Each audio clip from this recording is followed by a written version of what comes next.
Hi guys, this is Omer from MMOHut.com. I'm the first impression gameplay video for Urban Rivals, a 2D browser-based trading card MMO published by a company called Booster. I'll spend about 5-10 minutes running around checking this game out, make some comments.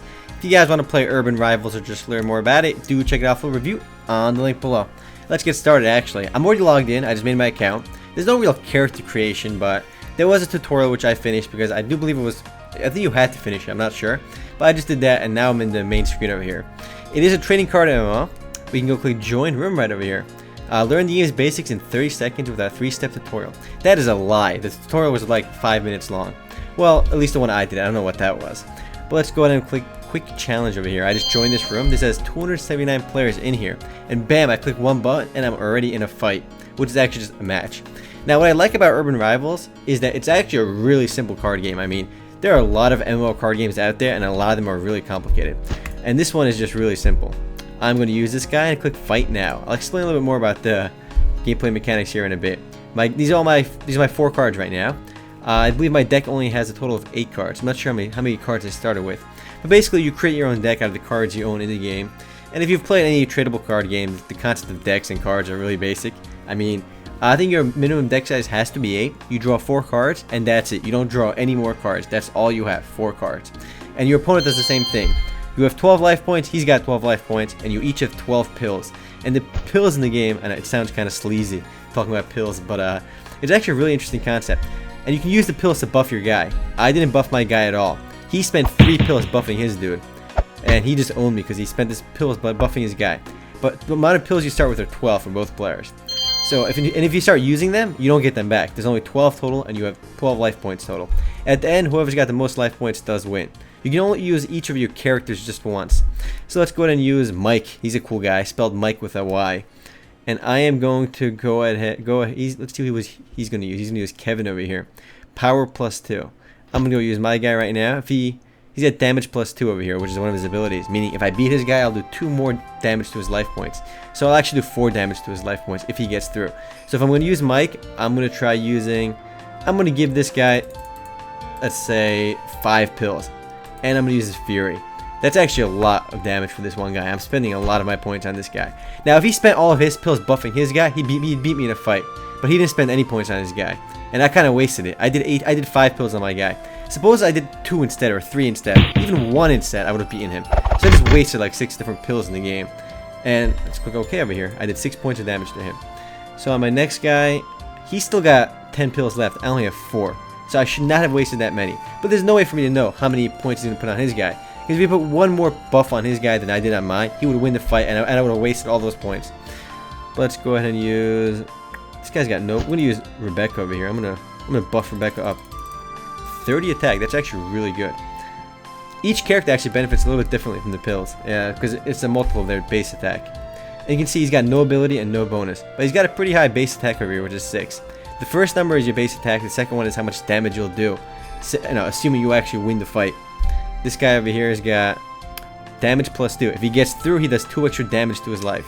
There's attack plus, different numbers as well. And that'll just increase the total damage, like this guy. Let's see what happens now. He picked this guy and we're going to fight.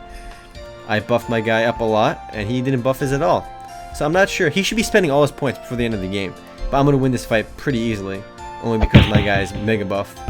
And I am completely out of pills though. I will not be able to upgrade at all from now on. He's got 1 person left. I have one guy left. I can't even buff him anymore. That's it. I can't do anything else right now. Logically, he spent all his points buffing this chick over here. Because he has to spend all his points before the game ends. Let's see how this is. Yeah, he's obviously going to kill my guy. Let's see how much damage he does. He only does 2 damage to me. So I actually won the fight because I have 9 life. He's got 3. And what I like about Urban Rivals is, again, it's a very simple game. And you just learn it after doing the game's tutorial. I got level 5 in the tutorial, which is nice. And now I'm level 6. Let's click OK over here. Another cool, persistent world MMO element for the game is that your cards actually individually level up. Which is pretty nice because as they get upgraded, they get more stats. Though the game is actually balanced too, so you can't just get a full deck full of all high-level characters. You're limited on the number of total levels you have all added together. So you can't just have one deck full of max level characters. That just wouldn't be fair either. So you gotta balance out your characters' levels and what abilities your characters do have. So let's see my reward. The game has missions as well, which are actually just basic achievements. Just do this, do that. Win 5 fights, blah blah blah. Close it out, complete 10 fights. And the tutorial is actually multi-stages. The tutorial is actually really informative, and it's actually pretty short, though. You can do it in 5 to 10 minutes. And it actually teaches you the game, so you kind of need to do it. Even though the game is really simple, you should go through the tutorial just to figure everything out. I like the concept of managing those pills, which are basically just buffs for your cards. I mean, managing them and knowing what to use them is awesome. But you can't just, use them all at once either. It comes down to psychology too. You gotta find out how he's gonna use his and try countering them. So the game involves both skill and luck. I mean, luck is well, it's actually put together a little bit because if you know, I guess when you play with other people, you get vibes on how they play and stuff. But the skill comes in deck building. I mean, there's a lot of cards in the game. I start with like 8 or something, but you can buy booster packs as well. Let's go check out the game store over here. And I like that each game only takes like 5 minutes. That's something that a lot of other trading card games, I guess they don't really use, and they try to be complicated. This is just very straightforward, and it's fun because of that. It's also a very international game. If we go back to the lobby, let's go over here. No. You can see a lot of people from other countries playing as well, not just the US. And there's no lag either, because it is a browser-based game. And the art is a little bit different. It's cartoony, but not like generic anime cartoony. Let's go check out the store over here. What do we got here? Let's go to Play Now, which is where I was right now.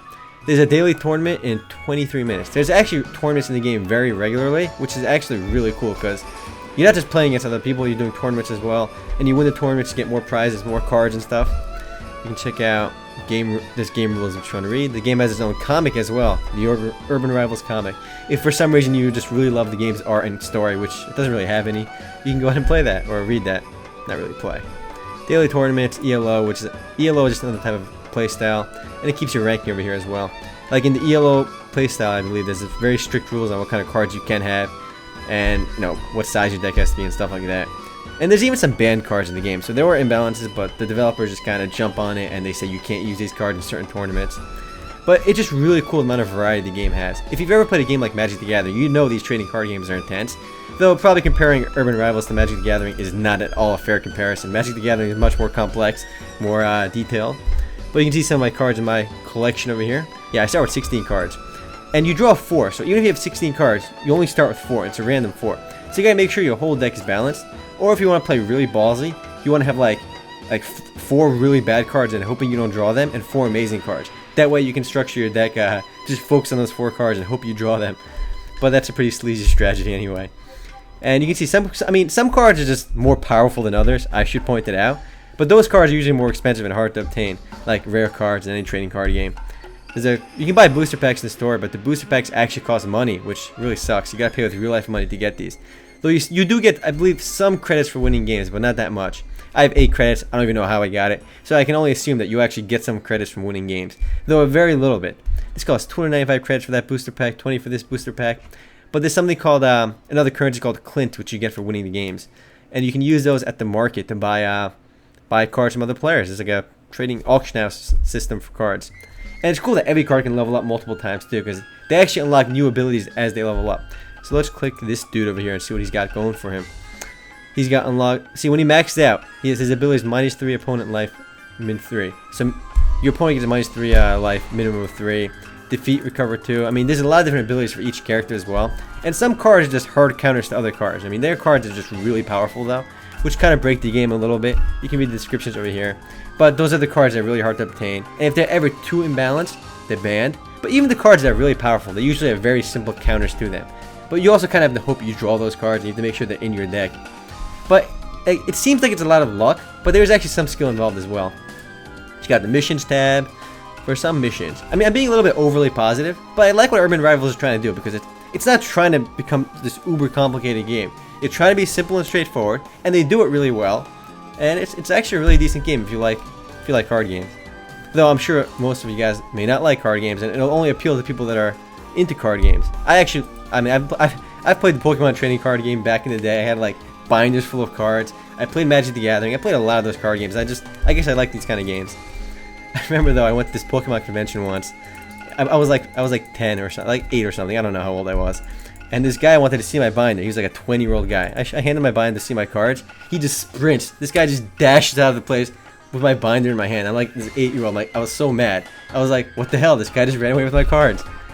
I mean, after that, I stopped playing Pokemon. That was a bad experience. This guy just stole my whole binder of cards. What a jerk, right? I'm like, as a young kid to me. I don't know. That sucked, though. That was a bad experience. I mean, my brother was there too, but it was ridiculous.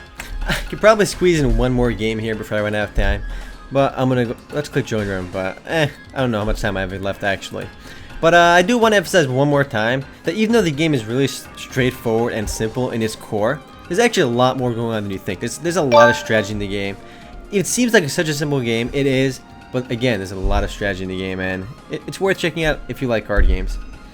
Click here. Oh no, I want to click it.